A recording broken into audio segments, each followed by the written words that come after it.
Chapter 7. Organised Planning, the Crystallization of Desire into Action. The sixth step towards riches. You have learned that everything man creates or requires begins in the form of desire. That desire is taken on the first lap of its journey from the abstract to the concrete, into the workshop of the imagination, where plans for its transition are created and organized. In Chapter 2, you were instructed to take 6 definite, practical steps as your first move in translating the desire for money into its monetary equivalent. One of these steps is the formation of a definite, practical plan or plans through which this transformation may be made. You will now be instructed how to build plans which will be practical.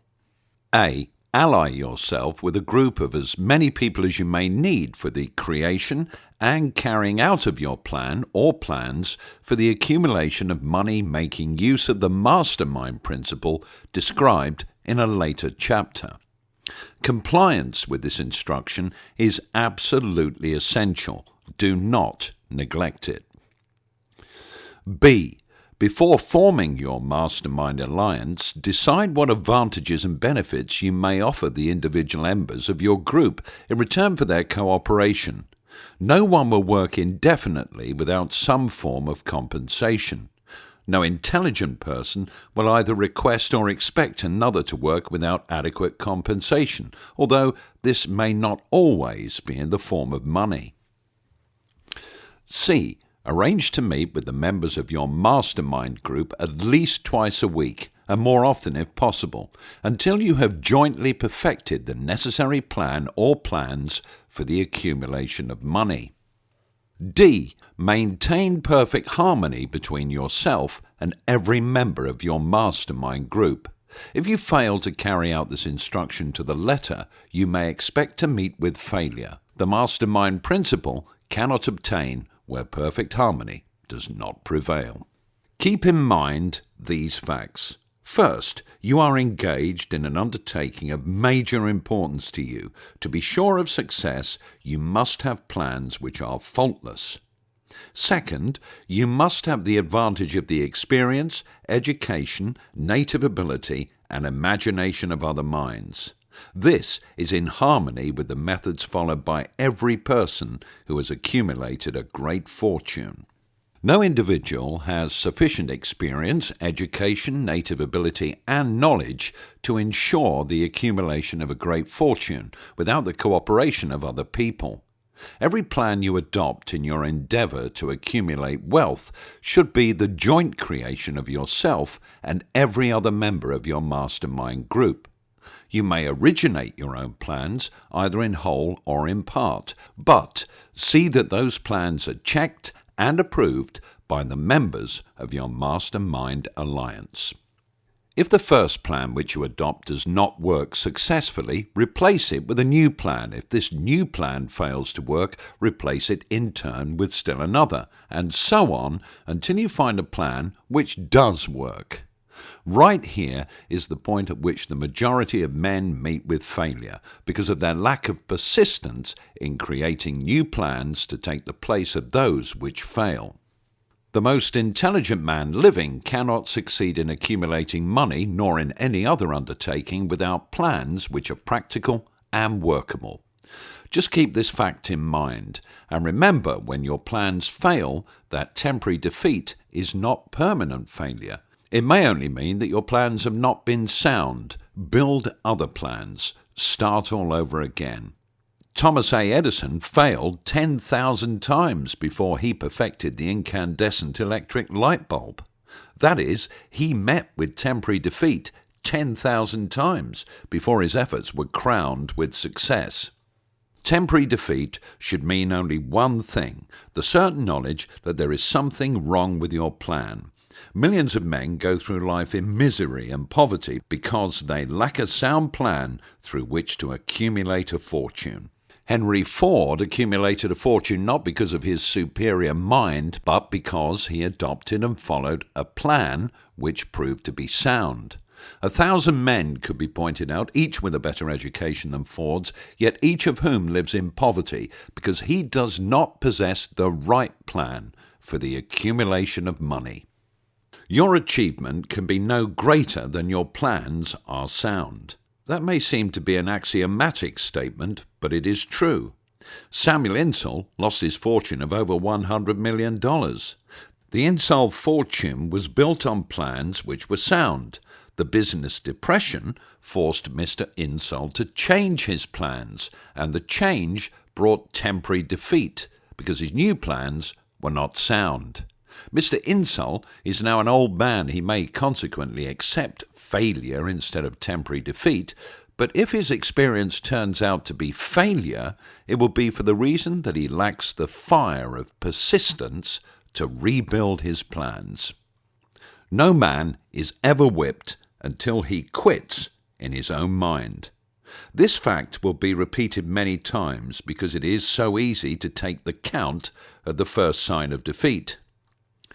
James J. Hill met with temporary defeat when he first endeavoured to raise the necessary capital to build a railroad from the east to the west, but he too turned defeat into victory through new plans. Henry Ford met with temporary defeat, not only at the beginning of his automobile career, but after he'd gone far forward to the top. He created new plans and went marching on to financial victory. We see men who have accumulated great fortunes, but we often recognize only their triumph, overlooking the temporary defeats which they had to surmount before arriving. No follower of this philosophy can reasonably expect to accumulate a fortune without experiencing temporary defeat. When defeat comes, accept it as a signal that your plans are not so sound. Rebuild those plans and set sail once more towards your coveted goal. If you give up before your goal has been reached, you are a quitter. A quitter never wins, and a winner never quits. Lift this sentence out, write it on a piece of paper in letters an inch high, and place it where you will see it every night before you go to sleep, and every morning before you go to work. When you begin to select members for your mastermind group, endeavor to select those who do not take defeat seriously. Some people foolishly believe that only money can make money. This is not true. Desire, transmuted into its monetary equivalent through the principles laid down here, is the agency through which money is made. Money of itself is nothing but inert matter. It cannot move, think, or talk, but it can hear when a man who desires it calls it to come. Planning the sale of services.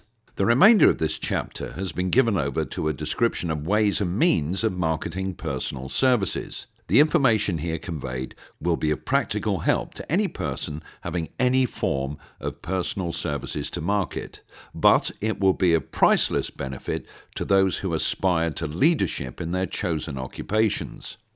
Intelligent planning is essential for success in any undertaking designed to accumulate riches. Here will be found detailed instructions to those who must begin the accumulation of riches by selling personal services. It should be encouraging to know that practically all the great fortunes began in the form of compensation for personal services, or from the sale of ideas. What else, except ideas and personal services, would one not possessed of property have to give in return for riches? Broadly speaking, there are two types of people in the world. One type is known as leaders, and the other as followers. Decide at the outset whether you intend to become a leader in your chosen calling or remain a follower. The difference in compensation is vast. The follower cannot reasonably expect the compensation to which a leader is entitled, although many followers make the mistake of expecting such pay. It is no disgrace to be a follower. On the other hand, it is no credit to remain a follower. Most great leaders began in the capacity of followers. They became great leaders because they were intelligent followers. With few exceptions, the man who cannot follow a leader intelligently cannot become an efficient leader. The man who can follow a leader most efficiently is usually the man who develops into leadership most rapidly. An intelligent follower has many advantages, among them the opportunity to acquire knowledge from his leader. The major attributes of leadership. The following are important factors of leadership. Number 1. Unwavering courage, based upon knowledge of self and of one's occupation. No follower wishes to be dominated by a leader who lacks self-confidence and courage. No intelligent follower will be dominated by such a leader very long. 2. Self-control. The man who cannot control himself can never control others. Self-control sets a mighty example for one's followers, which the more intelligent will emulate. 3.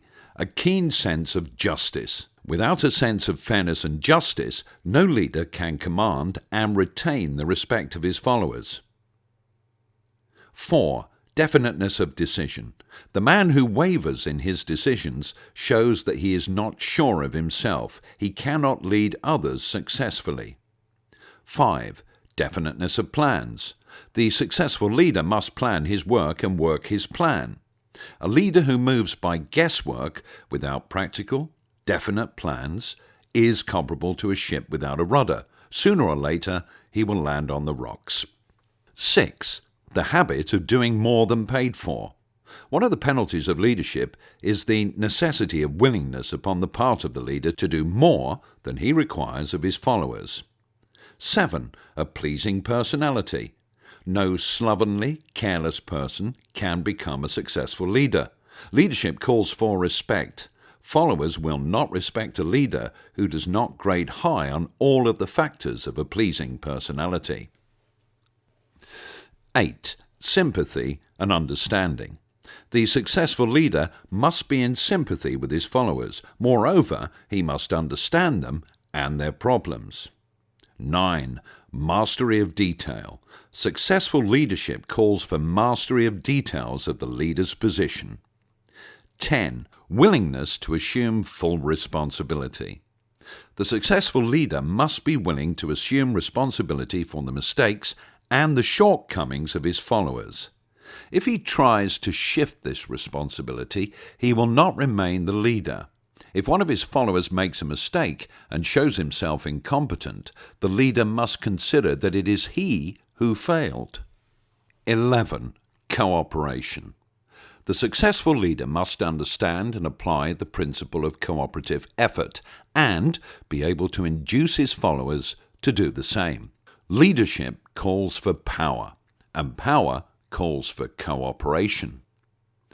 There are two forms of leadership. The first, and by far the most effective, is leadership by consent of and with the sympathy of the followers.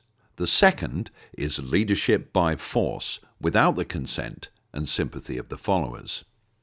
History is filled with evidences that leadership by force cannot endure. The downfall and disappearance of dictators and kings is significant. It means that people will not follow forced leadership indefinitely. The world has just entered a new era of relationship between leaders and followers, which very clearly calls for new leaders and a new brand of leadership in business and industry. Those who belong to the old school of leadership by force must acquire an understanding of the new brand of leadership, cooperation, or be relegated to the rank and file of the followers. There is no other way out for them. The relationship of employer and employee, or of leader and follower in the future, will be one of mutual cooperation, based upon an equitable division of the profits of the business. In the future, the relationship of employer and employee will be more like a partnership than it has been in the past. Napoleon, Kaiser Wilhelm of Germany, the Tsar of Russia, and the King of Spain were examples of leadership by force.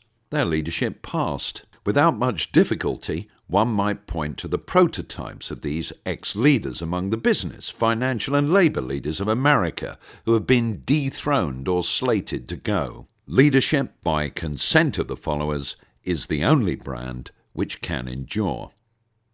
Men may follow the force leadership temporarily, but they will not do so willingly. The new brand of leadership will embrace the 11 factors of leadership described in this chapter, as well as some other factors. The man who makes these the basis of his leadership will find abundant opportunity to lead in any walk of life. The Depression was prolonged, largely because the world lacked leadership of the new brand. At the end of the Depression, the demand for leaders who are competent to apply the new methods of leadership has greatly exceeded the supply. Some of the old type of leaders will reform and adapt themselves to the new brand of leadership, but generally speaking, the world will have to look for new timber for its leadership. This necessity may be your opportunity. The 10 major causes of failure in leadership. We come now to the major faults of leaders who fail, because it is just as essential to know what not to do as it is to know what to do. 1. Inability to organize details. Efficient leadership calls for ability to organize and to master details. No genuine leader is ever too busy to do anything which may be required of him in his capacity as a leader. When a man, whether he is a leader or follower, admits that he's too busy to change his plans or to give attention to an emergency, he admits his inefficiency. The successful leader must be the master of all details connected with his position. That means, of course, that he must acquire the habit of relegating details to capable lieutenants. 2. Unwillingness to render humble service. Truly great leaders are willing, when occasion demands, to perform any sort of labour which they would ask another to perform. The greatest among ye shall be the servant of all, is a truth which all able leaders observe and respect. 3. Expectation of pay for what they know instead of what they do with that which they know. The world does not pay men for that which they know. It pays them for what they do or induce others to do. 4. Fear of competition from followers. The leader who fears that one of his followers may take his position is practically sure to realize that fear sooner or later. The able leader trains understudies to whom he may delegate at will any of the details of his position. Only in this way may a leader multiply himself and prepare himself to be at many places and give attention to many things at one time. It is an eternal truth that men receive more pay for their ability to get others to perform than they could possibly earn by their own efforts. An efficient leader may, through his knowledge of his job and magnetism of his personality, greatly increase the efficiency of others and induce them to render more service and better service than they could render without his aid. 5. Lack of imagination. Without imagination, the leader is incapable of meeting emergencies and of creating plans by which to guide his followers efficiently. 6. Selfishness. The leader who claims all the honor for the work of his followers is sure to be met by resentment. The really great leader claims none of the honors. He is contented to see the honors, when there are any, go to his followers, because he knows that most men will work harder for commendation and recognition than they will for money alone. 7. Intemperance. Followers do not respect an intemperate leader. Moreover, intemperance in any of its various forms destroys the endurance and the vitality of all who indulge in it. 8. Disloyalty. Perhaps this should have come at the head of the list. The leader who is not loyal to his trust and to his associates, those above him and those below him, cannot long maintain his leadership. Disloyalty marks one as being less than the dust of the earth, and brings down on one's head the contempt he deserves. Lack of loyalty is one of the major causes of failure in every walk of life. 9. Emphasis of the authority of leadership. The efficient leader leads by encouraging and not by trying to instill fear in the hearts of his followers. The leader who tries to impress his followers with his authority comes within the category of leadership through force. If a leader is a real leader, he will have no need to advertise that fact except by his conduct, his sympathy, understanding, fairness, and a demonstration that he knows the job. 10. Emphasis of title. The competent leader requires no title to give him the respect of his followers. The man who makes too much over his title generally has little else to emphasize. The doors to the office of the real leader are open to all who wish to enter, and his working quarters are free from formality or ostentation. These are among the more common of the causes of failure in leadership. Any one of these faults is sufficient to induce failure. Study the list carefully if you aspire to leadership, and make sure that you are free of these faults. Some fertile fields in which new leadership will be required. Before leaving this chapter, your attention is called to a few of the fertile fields in which there has been a decline of leadership, and in which the new type of leader may find an abundance of opportunity. First, in the field of politics, there is a most insistent demand for new leaders, a demand which indicates nothing less than an emergency. The majority of politicians have seemingly become high-grade, legalized racketeers. They have increased taxes and debauched the machinery of industry and business until the people can no longer stand the burden. Second, the banking business is undergoing a reform. The leaders in this field have almost entirely lost the confidence of the public. Already the bankers have sensed the need of reform, and they have begun it. Third, industry calls for new leaders. The old type of leaders thought and moved in terms of dividends instead of thinking and moving in terms of human equations. The future leader in industry, to endure, must regard himself as a quasi-public official whose duty is to manage his trust in such a way that it will work hardship on no individual or group of individuals.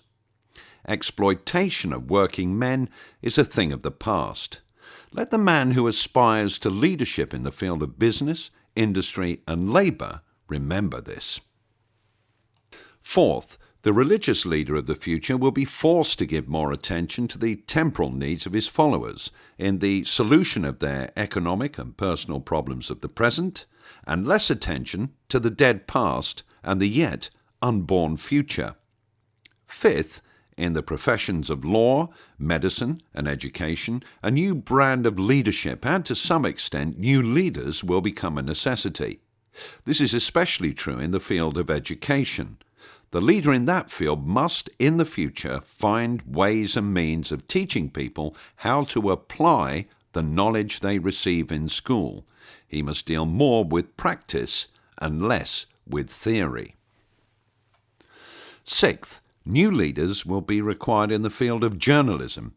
Newspapers of the future, to be conducted successfully, must be divorced from special privilege and relieved from the subsidy of advertising. They must cease to be organs of propaganda for the interests which patronize their advertising columns. The type of newspaper which publishes scandal and lewd pictures will eventually go the way of all forces which debauch the human mind. These are but a few of the fields in which opportunities for new leaders and new brands of leadership are now available.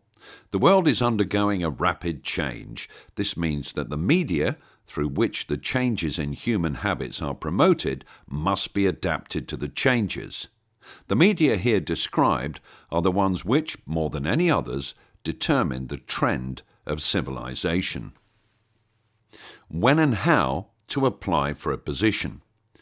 The information described here is the net result of many years of experience during which thousands of men and women were helped to market their services effectively. It can therefore be relied upon as sound and practical.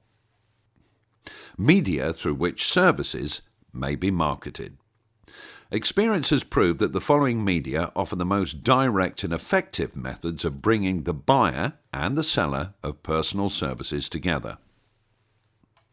Number 1. Employment bureaus.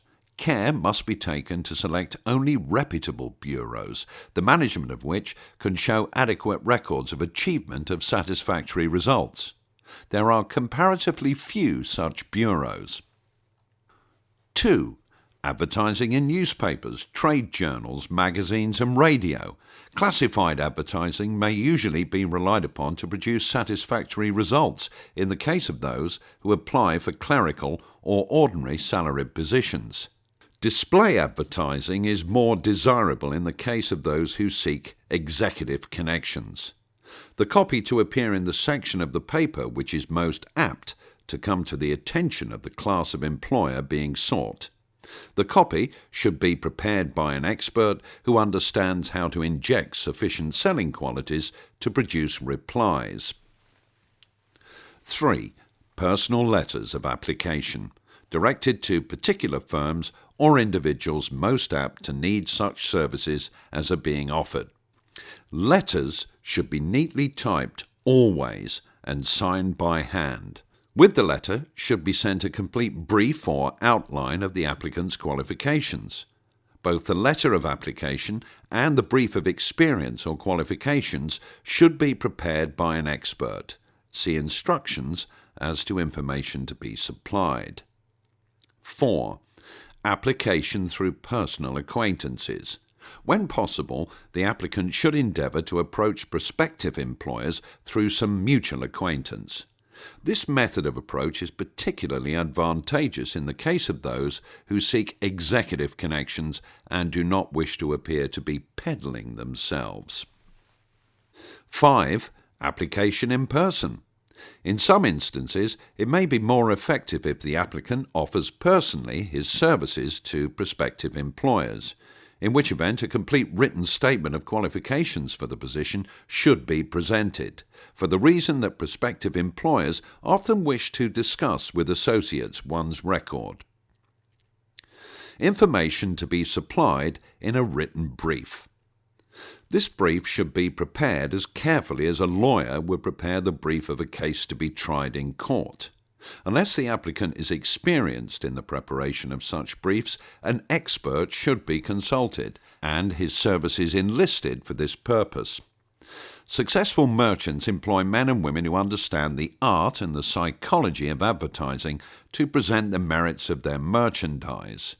One who has personal services for sale should do the same. The following information should appear in the brief. 1. Education. State briefly but definitely what schooling you have and in what subjects you specialized in school, giving the reasons for that specialization. 2. Experience. If you've had experience in connection with positions similar to the one you seek, describe it fully. State names and addresses of former employers. Be sure to bring out clearly any special experience you may have had which would equip you to fill the position you seek. 3. References. Practically every business firm desires to know all about the previous records, antecedents, etc. of prospective employees who seek positions of responsibility. Attach to your brief photostatic copies of letters from A. Former employers, B. Teachers under whom you studied, C. Prominent people whose judgment may be relied upon. 4. Photograph of self. Attach to your brief a recent unmounted photograph of yourself. 5. Apply for a specific position. Avoid application for a position without describing exactly what particular position you seek. Never apply for just a position. That indicates you lack specialized qualifications. 6. State your qualifications for the particular position for which you apply. Give full details as to the reason you believe you are qualified for the particular position you seek. This is the application. It will determine more than anything else what consideration you receive. 7. Offer to go to work on probation. In the majority of instances, if you are determined to have the position for which you apply, it would be most effective if you offer to work for a week or a month or a sufficient length of time to enable your prospective employer to judge your value without pay. This may appear to be a radical suggestion, but experience has proved that it seldom fails to win at least a trial. If you are sure of your qualifications, a trial is all you need. Incidentally, such an offer indicates that you have confidence in your ability to fill the position you seek. It is most convincing. If your offer is accepted and you make good, more than likely you will be paid for your probation period. Make clear the fact that your offer is based upon A. Your confidence in your ability to fill the position, B. Your confidence in your prospective employer's decision to employ you after trial, and C. Your determination to have the position you seek. 8. Knowledge of your prospective employer's business. Before applying for a position, do sufficient research in connection with the business to familiarize yourself thoroughly with that business. This will be impressive, as it will indicate that you have imagination and a real interest in the position you seek. Remember that it is not the lawyer who knows the most law, but the one who best prepares his case who wins. If your case is properly prepared and presented, your victory will have been more than half won at the outset. Do not be afraid of making your brief too long. Employers are just as much interested in purchasing the services of well-qualified applicants as you are in securing employment. In fact, the success of most successful employers is due in the main to their ability to select well-qualified lieutenants. They want all the information available. Remember another thing, neatness in the preparation of your brief will indicate that you are a painstaking person. I've helped to prepare briefs for clients which were so striking and out of the ordinary that they resulted in the employment of the applicant without a personal interview. When your brief has been completed, have it neatly bound by an experienced binder and lettered by an artist or printer similar to the following. Brief of the qualifications of Robert K. Smith, applying for the position of Private Secretary to the President of the Blank Company, Inc. Change names each time the brief is shown. This personal touch is sure to command attention. Have your brief neatly typed or mimeographed on the finest paper you can obtain and bound with a heavy paper of the book cover variety, the binder to be changed and the proper firm name to be inserted if it is to be shown to more than one company. Your photograph should be pasted on one of the pages of your brief. Follow these instructions to the letter, improving upon them wherever your imagination suggests. Successful salesmen groom themselves with care. They understand that first impressions are lasting. Your brief is your salesman. Give it a good suit of clothes so it will stand out in bold contrast to anything your prospective employer ever saw in the way of an application for a position, and if the position you seek is worth having, it is worth going after with care. Moreover, if you sell yourself to an employer in a manner that impresses him with your individuality, you probably will receive more money for your services from the very start than you would if you applied for employment in the usual conventional way. If you seek employment through an advertising agency or an employment agency, have the agent use copies of your brief in marketing your services. This will help to gain preference for you, both with the agent and the prospective employers. How to get the exact position you desire. Everyone enjoys doing the kind of work for which he is best suited. An artist loves to work with paints, a craftsman with his hands, a writer loves to write. Those with less definite talents have their preferences for certain fields of business and industry. If America does anything well, it offers a full range of occupations, tilling the soil, manufacturing, marketing, and the professions. First, decide exactly what kind of job you want. If the job doesn't already exist, perhaps you can create it. Second, choose the company or individual for whom you wish to work. Third, study your prospective employer as to policies, personnel, and chances of advancement. Fourth, by analysis of yourself, your talents and capabilities, figure what you can offer and plan ways and means of giving advantages, services, development, ideas that you believe you can successfully deliver. Fifth, forget about a job. Forget whether or not there is an opening. Forget the usual routine of "have you got a job for me?" Concentrate on what you can give. Sixth, once you have your plan in mind, arrange with an experienced writer to put it on paper in neat form and in full detail. Seventh, present it to the proper person with authority and he will do the rest. Every company is looking for men and women who can give something of value, whether it be ideas, services, or connections. Every company has room for the man who has a definite plan of action which is to the advantage of that company. This line of procedure may take a few days or weeks of extra time, but the difference in income, in advancement, and in gaining recognition will save years of hard work at small pay. It has many advantages, the main one being that it will often save from 1 to 5 years of time in reaching your chosen goal. Every person who starts or gets in halfway up the ladder does so by deliberate and careful planning, excepting, of course, the boss's son. The new way of marketing services jobs are now partnerships. Men and women who market their services to best advantage in the future must recognize the stupendous change which has taken place in connection with the relationship between the employer and employee. In the future, the golden rule, and not the rule of gold, will be the dominating factor in the marketing of merchandise as well as personal services.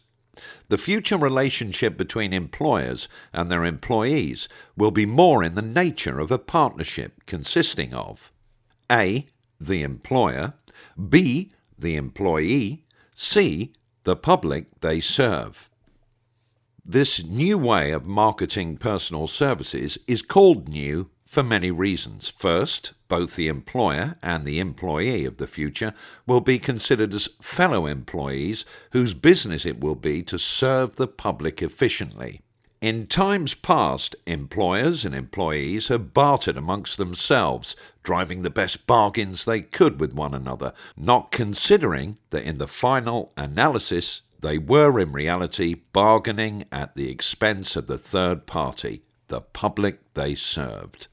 The Depression served as a mighty protest from an injured public whose rights had been trampled upon in every direction by those who were clamouring for individual advantages and profits. When the debris of the Depression shall have been cleared away and business shall have been once again restored to balance, both employers and employees will recognise that they are no longer privileged to drive bargains at the expense of whom they serve. The real employer of the future will be the public. This should be kept uppermost in mind by every person seeking to market personal services effectively. Nearly every railroad in America is in financial difficulty. Who does not remember the day when if a citizen inquired at the ticket office the time of departure of a train, he was abruptly referred to the bulletin board instead of being politely given the information? The streetcar companies have experienced a change of times also. There was a time not so very long ago when streetcar conductors took pride in giving argument to passengers. Many of the streetcar tracks have been removed, and passengers ride on a bus whose driver is the last word in politeness. All over the country, streetcar tracks are rusting from abandonment or have been taken up. Wherever streetcars are still in operation, passengers may now ride without argument, and one may even hail the car in the middle of a block, and the motorman will obligingly pick him up. How times have changed. That is just the point I'm trying to emphasize. Times have changed. Moreover, the change is reflected not merely in railroad offices and on streetcars, but in other walks of life as well. The public be damned policy is now passé. It has been supplanted by the "we are obligingly at your service, sir" policy. The bankers have learned a thing or two during this rapid change, which has taken place during the past few years. Impoliteness on the part of a bank official or bank employee today is as rare as it was conspicuous a dozen years ago. In the years past, some bankers, not all of them of course, carried an atmosphere of austerity which gave every would-be borrower a chill when he even thought of approaching his banker for a loan. The thousands of bank failures during the Depression had the effect of removing the mahogany doors behind which bankers formerly barricaded themselves. They now sit at desks in the open, where they may be seen and approached at will by any depositor, or by anyone who wishes to see them, and the whole atmosphere of the bank is one of courtesy and understanding. It used to be customary for customers to have to stand and wait at the corner grocery until the clerks were through passing the time of day with friends, and the proprietor had finished making up his bank deposit before being waited upon. Chain stores, managed by courteous men who do everything in the way of service, sort of shining the customer's shoes, have pushed the old-time merchants into the background. Time marches on. Courtesy and service are the watchwords of merchandising today, and apply to the person who is marketing personal services even more directly than to the employer whom he serves, because in the final analysis both the employer and his employee are employed by the public they serve. If they fail to serve well, they pay by the loss of their privilege of serving. We can all remember the time when the gas meter reader pounded on the doors hard enough to break the panels. When the door was opened, he pushed his way in, uninvited, with a scowl on his face which plainly said, "What the hell did you keep me waiting for?" All this has undergone a change. The meter man now conducts himself as a gentleman who is delighted to be at your service, sir. Before the gas companies learned that their scowling meter men were accumulating liabilities never to be cleared away, the polite salesmen of oil burners came along and did a land office business. During the Depression, I spent several months in the anthracite coal region of Pennsylvania, studying conditions which all but destroyed the coal industry. Among several very significant discoveries was the fact that greed on the part of the operators and their employees was the chief cause of the loss of business for the operators and loss of jobs for the miners. Through the pressure of a group of overzealous labor leaders representing the employees and the greed for profits on the part of the operators, the anthracite business suddenly dwindled. The coal operators and their employees drove sharp bargains with one another, adding the cost of the bargaining to the price of the coal, until finally they discovered they had built up a wonderful business for the manufacturers of oil-burning outfits and the producers of crude oil. The wages of sin is death. Many have read this in the Bible, but few have discovered its meaning. Now, and for several years, the entire world has been listening by force to a sermon which might well be called, "Whatsoever a man soweth, that shall he also reap." Nothing as widespread and effective as the Depression could possibly be just a coincidence. Behind the Depression was a cause. Nothing ever happens without a cause. In the main, the cause of the Depression is traceable directly to the worldwide habit of trying to reap without sowing. This should not be mistaken to mean that the Depression represents a crop which the world is being forced to reap without having sown. The trouble is that the world sowed the wrong sort of seed. Any farmer knows he cannot sow the seed of thistles and reap a harvest of grain. Beginning at the outbreak of the World War, the people of the world began to sow the seed of service inadequate in both quality and quantity. Nearly everyone was engaged in the pastime of trying to get without giving. These illustrations are brought to the attention of those who have personal services to market to show that we are where we are and what we are because of our own conduct. If there is a principle of cause and effect which controls business, finance, and transportation, this same principle controls individuals and determines their economic status. What is your QQS rating? The causes of success in marketing services effectively and permanently have been clearly described. Unless those causes are studied, analysed, understood and applied, no man can market his services effectively and permanently. Every person must be his own salesman of personal services. The quality and the quantity of service rendered and the spirit in which it is rendered determine to a large extent the price and the duration of employment. To market personal services effectively, which means a permanent market at a satisfactory price under pleasant conditions, one must adopt and follow the QQS formula, which means that quality plus quantity plus the proper spirit of cooperation equals perfect salesmanship of service. Remember the QQS formula, but do more. Apply it as habit. Let us analyse the formula to make sure we understand exactly what it means.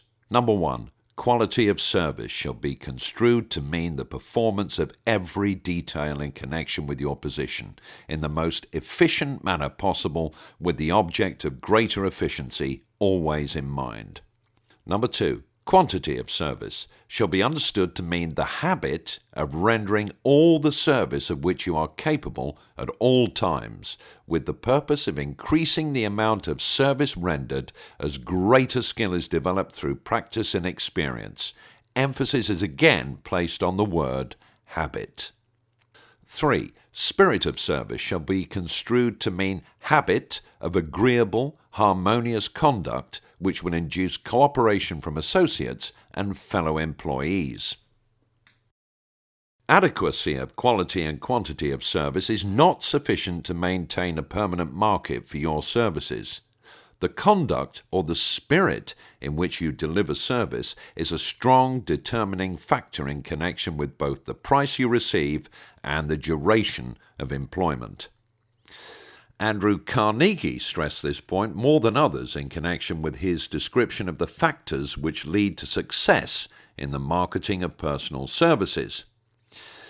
He emphasized again and again the necessity for harmonious conduct. He stressed the fact that he would not retain any man, no matter how great a quantity or how efficient the quality of his work, unless he worked in a spirit of harmony. Mr. Carnegie insisted upon men being agreeable. To prove that he placed a high value upon this quality, he permitted many men who conformed to his standards to become very wealthy. Those who did not conform had to make room for others. The importance of a pleasing personality has been stressed because it is a factor which enables one to render service in the proper spirit. If one has a personality which pleases and renders service in a spirit of harmony, these assets often make up for deficiencies in both quality and the quantity of service one renders. Nothing, however, can be successfully substituted for pleasing conduct. The capital value of your services. The person whose income is derived entirely from the sale of personal services is no less a merchant than the man who sells commodities, and it might well be added such a person is subject to exactly the same rules of conduct as the merchant who sells merchandise.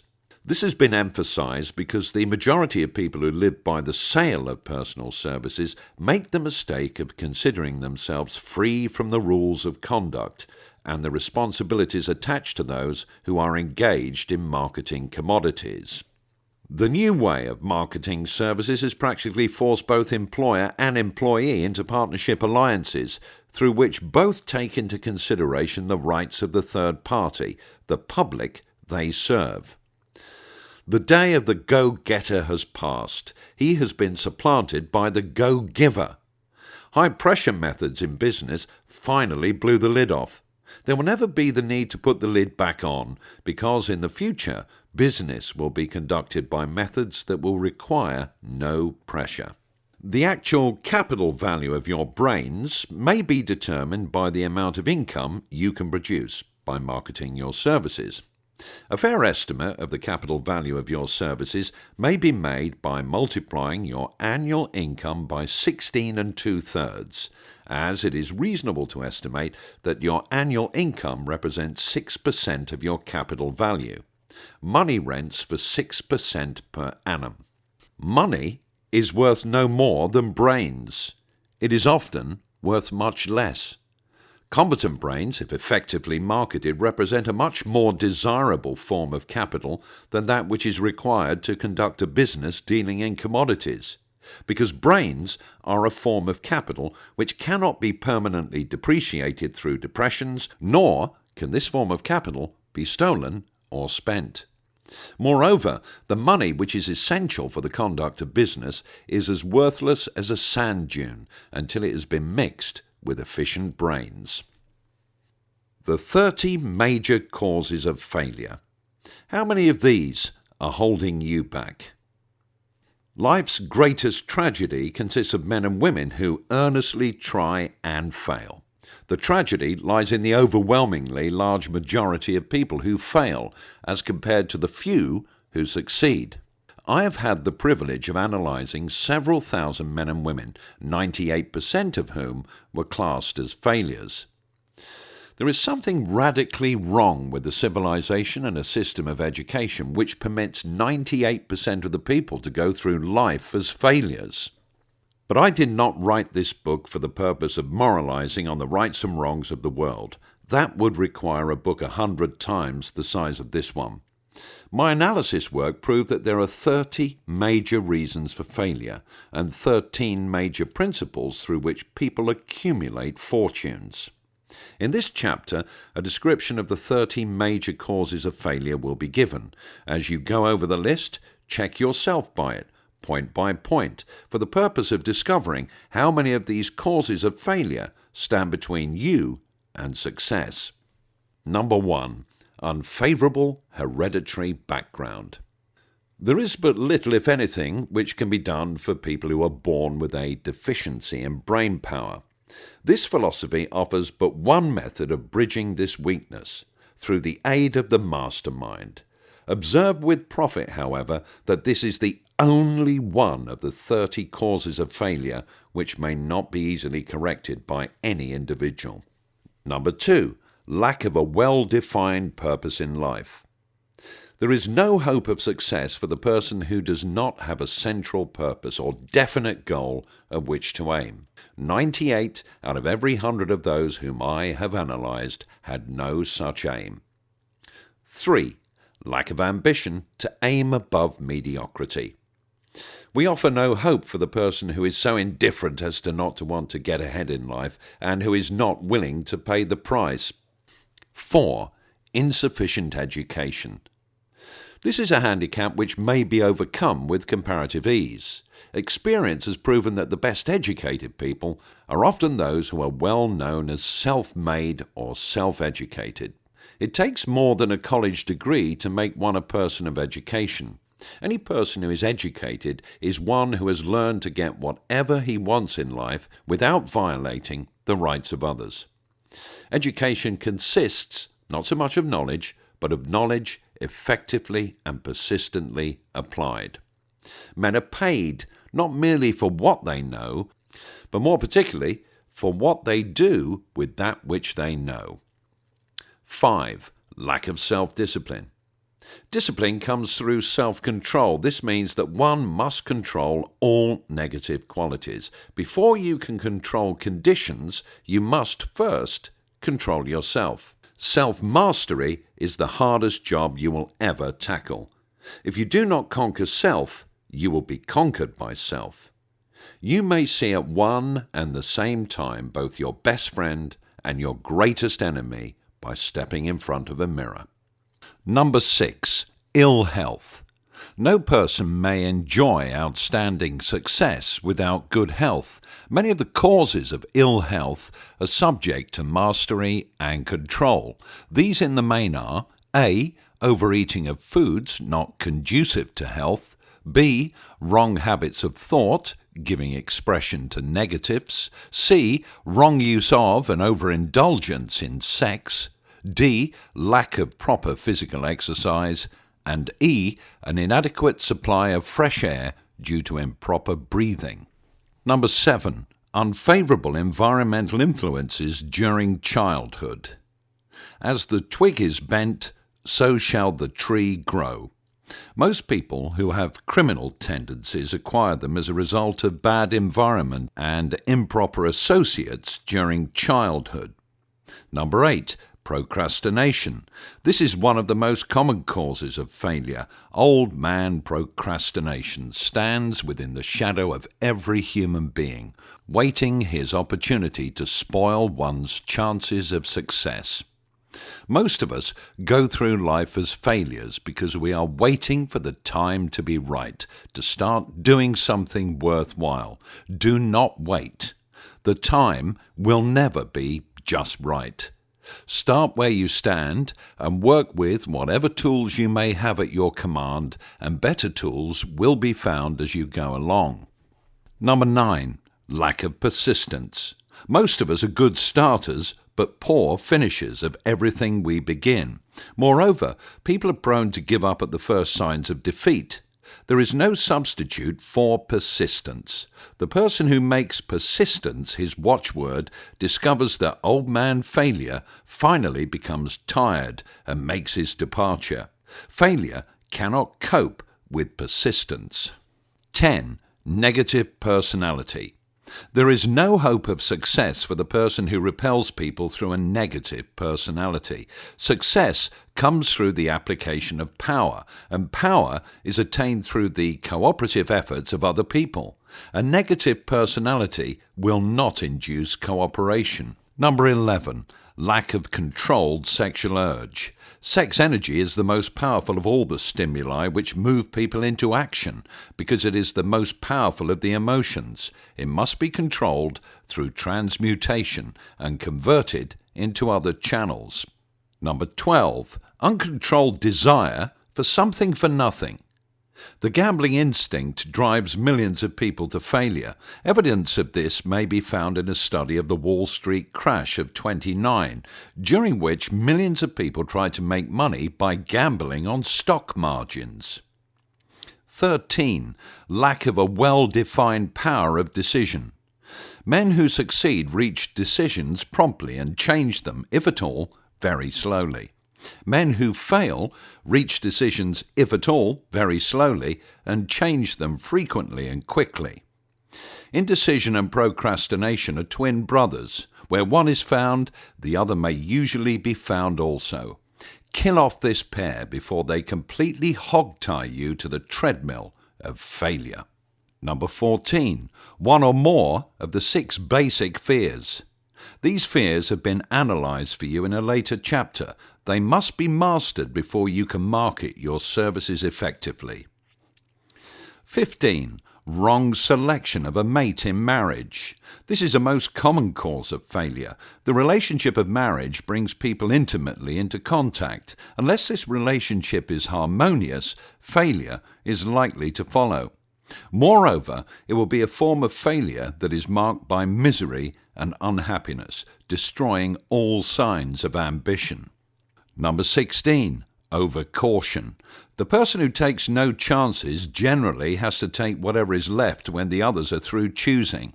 Overcaution is as bad as undercaution. Both are extremes to be guarded against. Life itself is filled with the element of chance.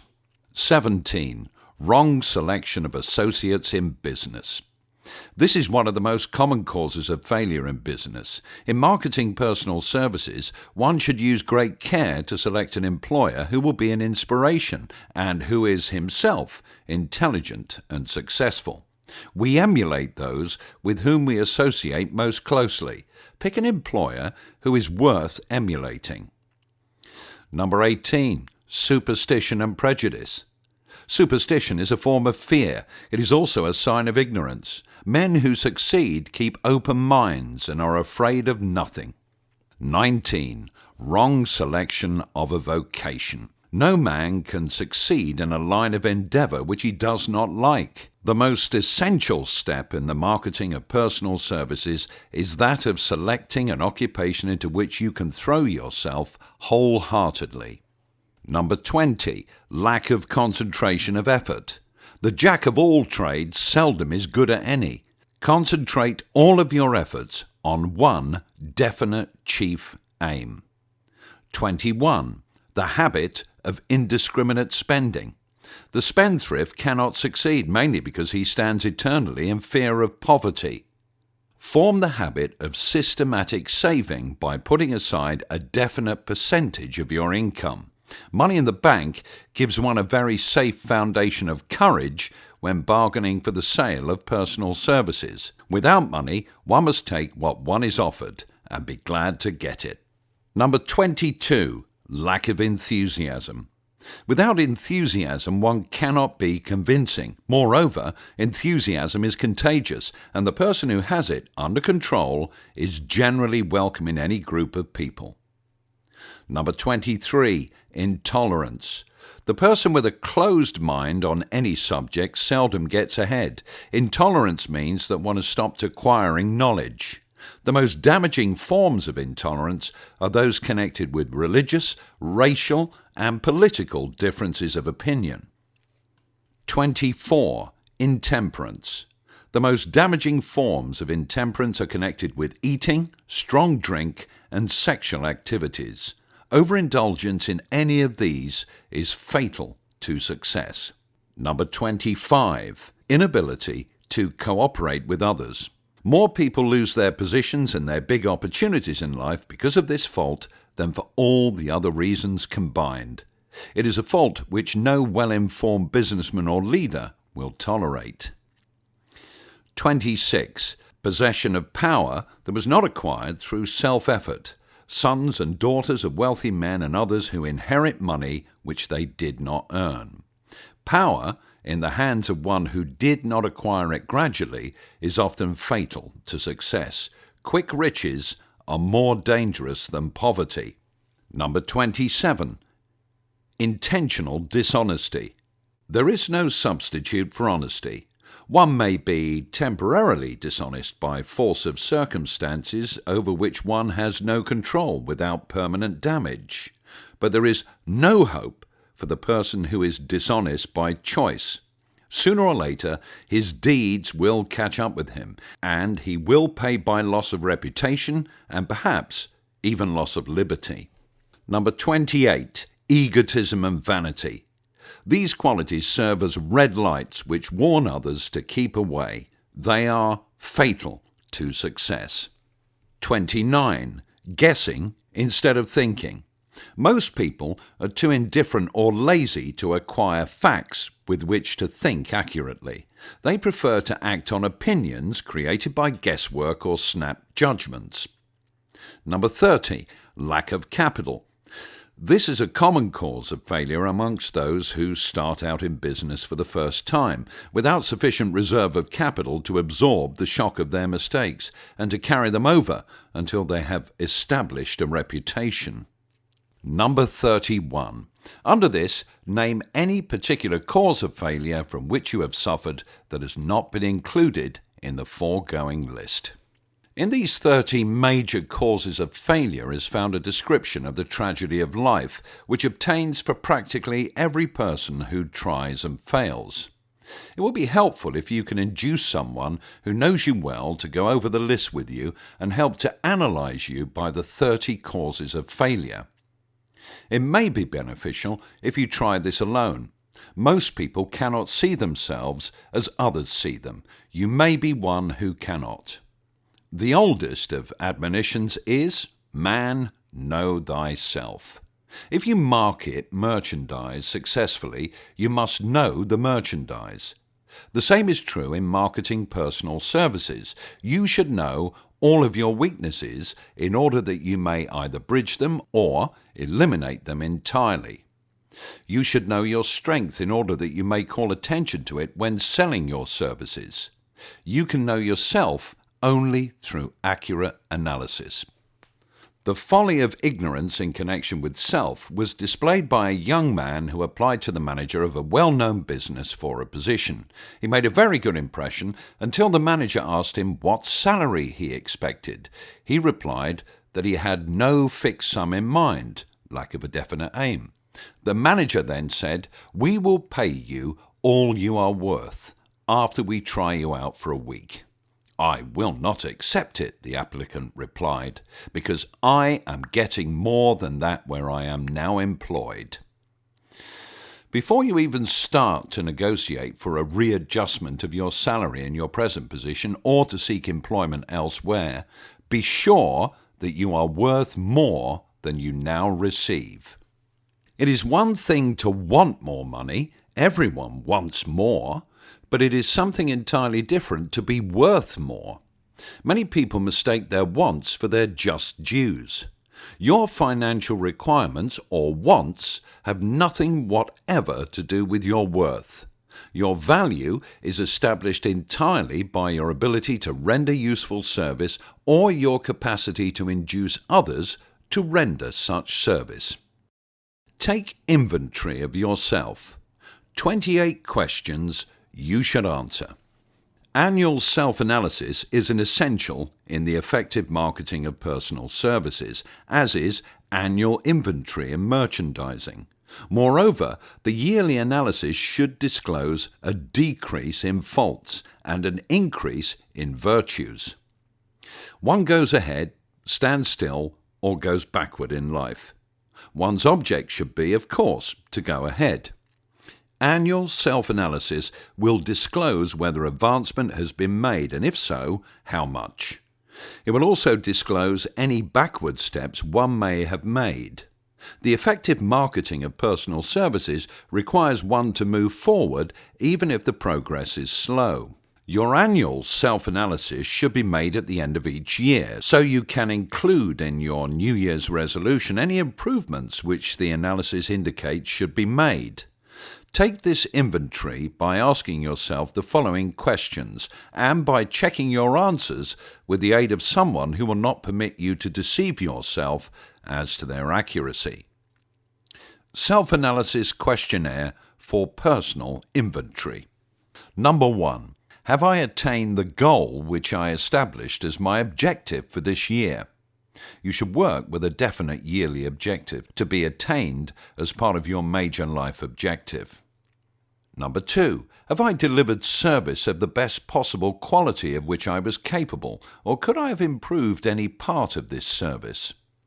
Number 3. Have I delivered service in the greatest possible quantity of which I was capable?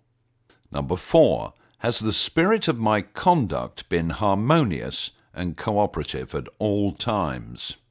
Number 5. Have I permitted the habit of procrastination to decrease my efficiency, and if so, to what extent? Number 6. Have I improved my personality, and if so, in what ways? Number 7. Have I been persistent in following my plans through to completion? Number 8. Have I reached decisions promptly and definitely on all occasions? Number 9. Have I permitted any one or more of the 6 basic fears to decrease my efficiency? Number 10. Have I been either overcautious or undercautious? Number 11. Has my relationship with my associates in work been pleasant or unpleasant? If it has been unpleasant, has the fault been partly or wholly mine? Number 12. Have I dissipated any of my energy through lack of concentration of effort? Number 13. Have I been open-minded and tolerant in connection with all subjects? Number 14. In what way have I improved my ability to render service? Number 15. Have I been intemperate in any of my habits? Number 16. Have I expressed either openly or secretly any form of egotism? Number 17. Has my conduct toward my associates been such that it has induced them to respect me? Number 18. Have my opinions and decisions been based upon guesswork or accuracy of analysis and thought? Number 19. Have I followed the habit of budgeting my time, my expenses, and my income, and have I been conservative in these budgets? Number 20. How much time have I devoted to unprofitable effort which I might have used to better advantage? Number 21. How may I re-budget my time and change my habits so I will be more efficient during the coming year? Number 22. Have I been guilty of any conduct which was not approved by my conscience? Number 23. In what ways have I rendered more service and better service than I was paid to render? Number 24. Have I been unfair to anyone, and if so, in what way? Number 25. If I'd been the purchaser of my own services for the year, would I be satisfied with my purchase? Number 26. Am I in the right vocation? And if not, why not? Number 27. Has the purchaser of my services been satisfied with the service I have rendered? And if not, why not? And number 28. What is my present rating on the fundamental principles of success? Make this rating fairly and frankly, and have it checked by someone who is courageous enough to do it accurately. Having read and assimilated the information conveyed through this chapter, you are now ready to create a practical plan for marketing your personal services.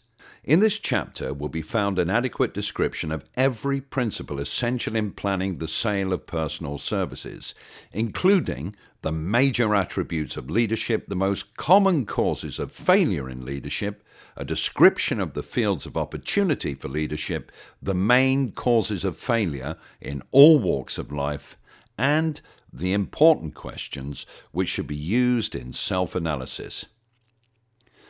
This extensive and detailed presentation of accurate information has been included because it will be needed by all who must begin the accumulation of riches by marketing personal services.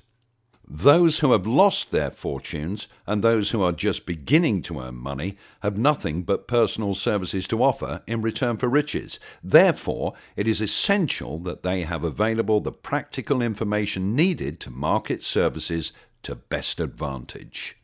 The information contained in this chapter will be of great value to all who aspire to attain leadership in any calling. It will be particularly helpful to those aiming to market their services as business or industrial executives. Complete assimilation and understanding of the information here conveyed will be helpful in marketing one's own services, and it will also help one to become more analytical and capable of judging people.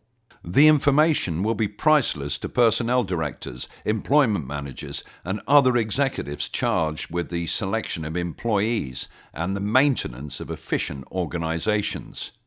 If you doubt this statement, test its soundness by answering in writing the 28 self-analysis questions. That might be both interesting and profitable, even though you do not doubt the soundness of the statement. Where and how one may find opportunities to accumulate riches.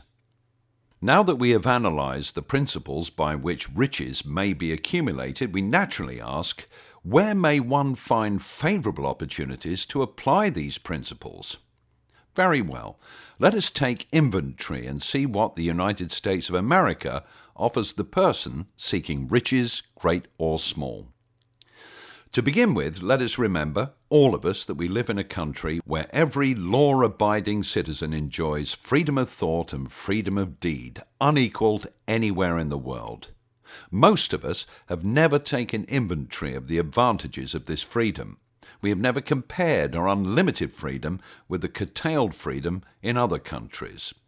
Here we have freedom of thought, freedom in the choice and enjoyment of education, freedom in religion, freedom in politics, freedom in the choice of a business, profession or occupation, freedom to accumulate and own without molestation all the property we can accumulate, freedom to choose our place of residence, freedom in marriage, freedom through equal opportunity to all races, freedom of travel from one state to another, freedom in our choice of foods, and freedom to aim for any station in life for which we have prepared ourselves, even for the presidency of the United States.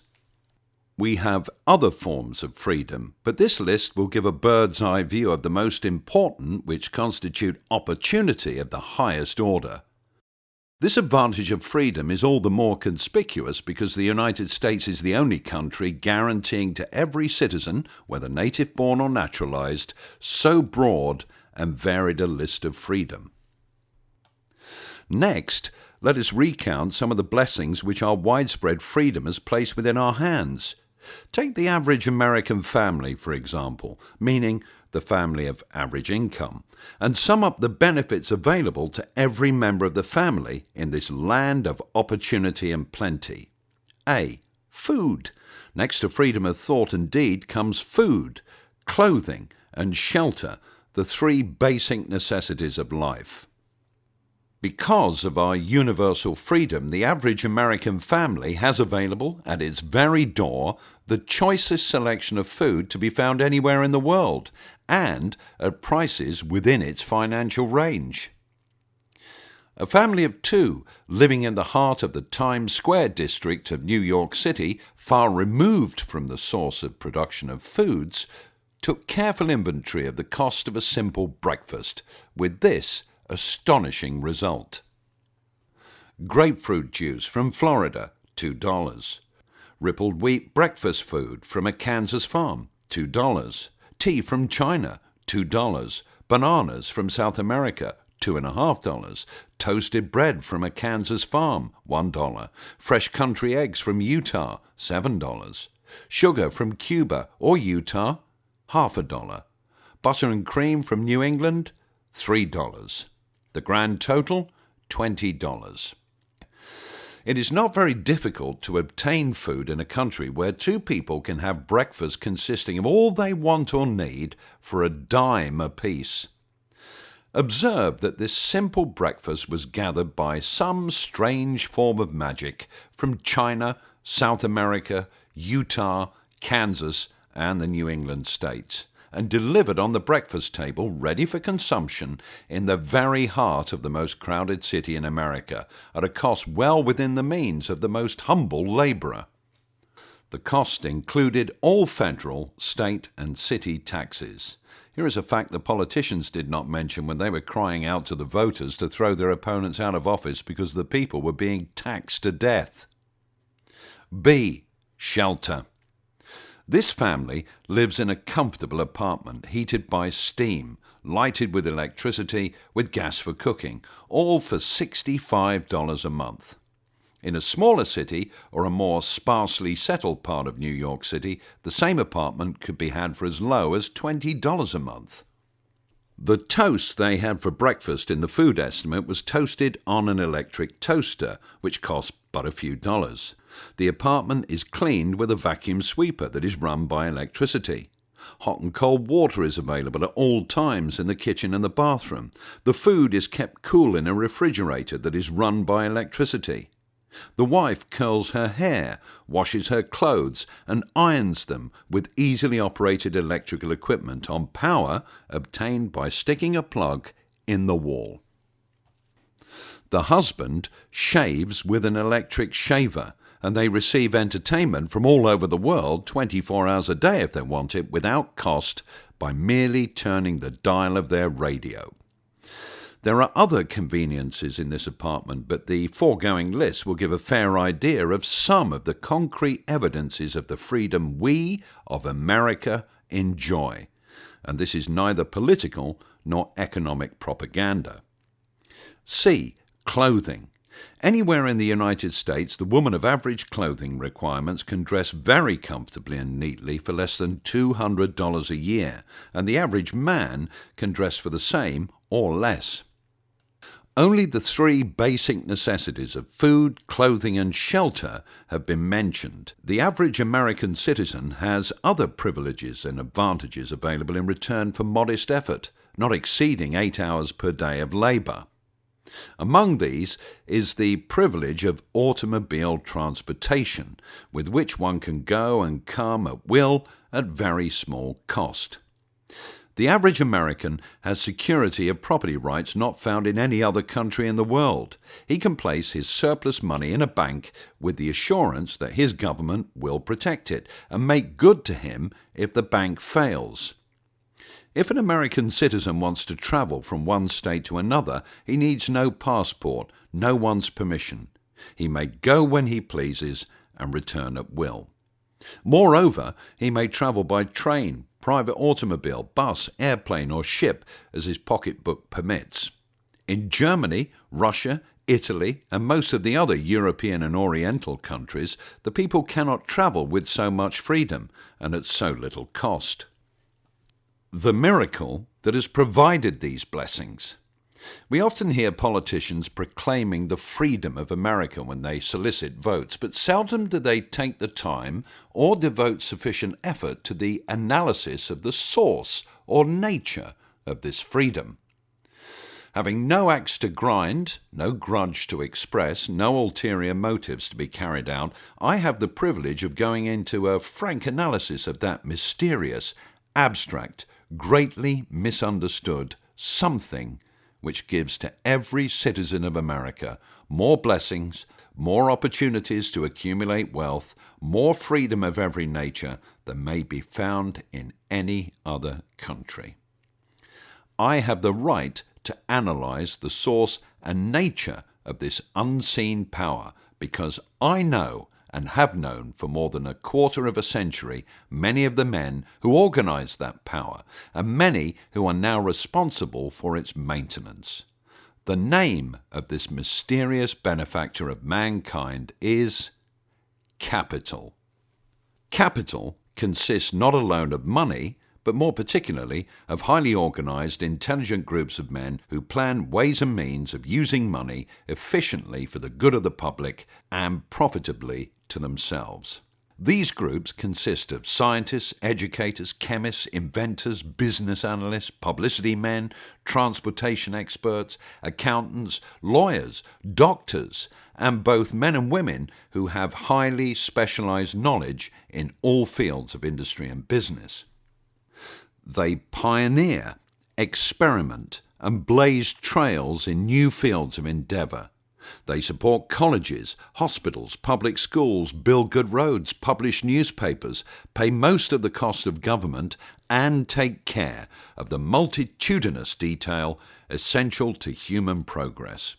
Stated briefly, the capitalists are the brains of civilization because they supply the entire fabric of which all education, enlightenment, and human progress consists. Money without brains always is dangerous. Properly used, it is the most important essential of civilization. The simple breakfast here described could not have been delivered to the New York family at a dime each or at any other price if organized capital had not provided the machinery, the ships, the railroads, and the huge armies of trained men to operate them. Some slight idea of the importance of organized capital may be had by trying to imagine yourself burdened with the responsibility of collecting, without the aid of capital, and delivering to the New York City family the simple breakfast described. To supply the tea, you would have had to make a trip to China or India, both a very long way from America. Unless you are an excellent swimmer, you would become rather tired before making the round trip. Then, too, another problem would confront you. What would you use for money, even if you had the physical endurance to swim the ocean? To supply the sugar, you would have to take another long swim to Cuba or a long walk to the sugar beet section of Utah. But even then, you might come back without the sugar because organized effort and money are necessary to produce sugar, to say nothing of what is required to refine, transport, and deliver it to the breakfast table anywhere in the United States. The eggs you could deliver easily enough from the barnyards near New York City, but you would have a very long walk to Florida and return before you could serve the 2 glasses of grapefruit juice. You would have another long walk to Kansas or one of the other wheat-growing states when you went after the 4 slices of wheat bread. The Ripple wheat biscuits would have to be omitted from the menu because they would not be available except through the labour of a trained organisation of men and suitable machinery, all of which call for capital. While resting, you could take off for another little swim down to South America, where you would pick up a couple of bananas, and on your return you could take a short walk to the nearest farm having a dairy and pick up some butter and cream. Then your New York City family would be ready to sit down and enjoy breakfast, and you could collect your 2 dimes for your labour. Seems absurd, doesn't it? Well, the procedure described would be the only possible way these simple items of food could be delivered to the heart of New York City if we had no capitalistic system. The sum of money required for the building and maintenance of the railroads and steamships used in the delivery of that simple breakfast is so huge that it staggers one's imagination. It runs into hundreds of millions of dollars, not to mention the armies of trained employees required to man the ships and trains. But transportation is only a part of the requirements of modern civilization in capitalistic America. Before there can be anything to haul, something must be grown from the ground or manufactured and prepared for the market. This calls for more millions of dollars for equipment, machinery, boxing, marketing, and for the wages of millions of men and women. Steamships and railroads do not spring up from the earth and function automatically.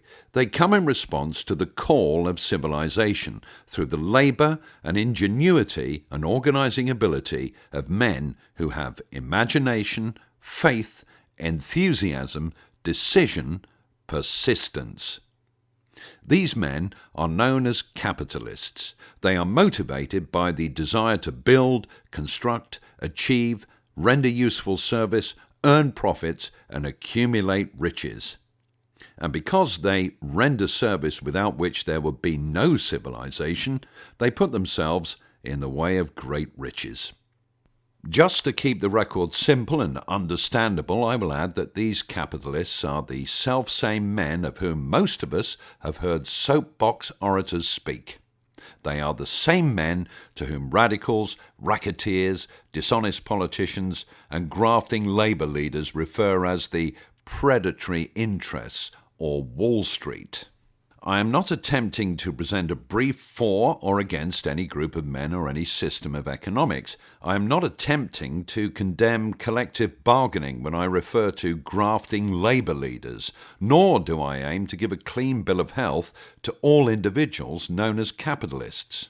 The purpose of this book, a purpose to which I have faithfully devoted over a quarter of a century, is to present to all who want the knowledge the most dependable philosophy through which individuals may accumulate riches in whatever amounts they desire. I have here analysed the economic advantages of the capitalistic system for the twofold purpose of showing, 1. That all who seek riches must recognise and adapt themselves to the system that controls all approaches to fortunes, large or small. 2. To present the side of the picture opposite to that being shown by politicians and demagogues who deliberately becloud the issues they bring up by referring to organised capital as if it was something poisonous. This is a capitalistic country. It was developed through the use of capital, and we who claim the right to partake of the blessing of freedom and opportunity, we who seek to accumulate riches here, may as well know that neither riches nor opportunity would be available to us if organised capital had not provided these benefits. For more than 20 years, it has been a somewhat popular and growing pastime for radicals, self-seeking politicians, racketeers, crooked labour leaders, and on occasion religious leaders to take potshots at Wall Street, the money changers, and big business. The practice became so general that we witnessed during the business depression the unbelievable sight of high government officials lining up with the cheap politicians and labour leaders with the openly avowed purpose of throttling the system which has made industrial America the richest country on earth. The lineup was so general and so well organized that it prolonged the worst depression America has ever known. It cost millions of men their jobs because those jobs were inseparably a part of the industrial and capitalistic system which form the very backbone of the nation. During this unusual alliance of government officials and self-seeking individuals who were endeavouring to profit by declaring open season on the American system of industry, a certain type of labour leader joined forces with the politicians and offered to deliver voters in return for legislation designed to permit men to take riches away from industry by organised force of numbers instead of the better method of giving a fair day's work for a fair day's pay. Millions of men and women throughout the nation are still engaged in this popular pastime of trying to get without giving. Some of them are lined up with labour unions where they demand shorter hours and more pay. Others do not take the trouble to work at all. They demand government relief and are getting it. Their idea of the rights of freedom was demonstrated in New York City, where violent complaint was registered with the postmaster by a group of relief beneficiaries because the postman awakened them at 7:30 a.m. to deliver government relief checks. They demanded that the time of delivery be set up to 10 o'clock. If you are one of those who demand government relief without early morning disturbance when the money is delivered to you, if you're one of those who believe in trading their votes to politicians in return for the passing of laws which permit the raiding of the public treasury, you may rest securely on your belief, with certain knowledge that no one will disturb you, because this is a free country where every man may think as he pleases, where near everybody can live with but little effort, where many may live well without doing any work whatsoever. However, you should know the full truth concerning this freedom of which so many people boast and so few understand. As great as it is, as far as it reaches, as many privileges as it provides, it does not and cannot bring riches without effort. There is but one dependable method of accumulating and legally holding riches, and that is by rendering useful service. No system has ever been created by which men can legally acquire riches through mere force of numbers, or without giving in return an equivalent value of one form or another. There is a principle known as the law of economics. This is more than a theory. It is a law no man can beat. Mark well the name of the principle and remember it, because it is far more powerful than all the politicians and political machines. It is above and beyond the control of all the labour unions. It cannot be swayed, nor influenced, nor bribed by racketeers or self-appointed leaders in any calling. Moreover, it has an all-seeing eye and a perfect system of bookkeeping, in which it keeps an accurate account of the transactions of every human being engaged in the business of trying to get without giving. Sooner or later, its auditors will come around, look over the records of individuals both great and small, and demand an accounting. Wall Street, big business, capital predatory interests, or whatever name you choose to give the system which has given us American freedom, represents a group of men who understand, respect, and adapt themselves to this powerful law of economics. Their financial continuation depends upon their respecting the law. Most people living in America like this country, its capitalistic system and all. I must confess, I know of no better country where one may find greater opportunities to accumulate riches. Judging by their acts and deeds, there are some in this country who do not like it. That, of course, is their privilege. If they do not like this country, its capitalistic system, its boundless opportunities, they have the privilege of clearing out.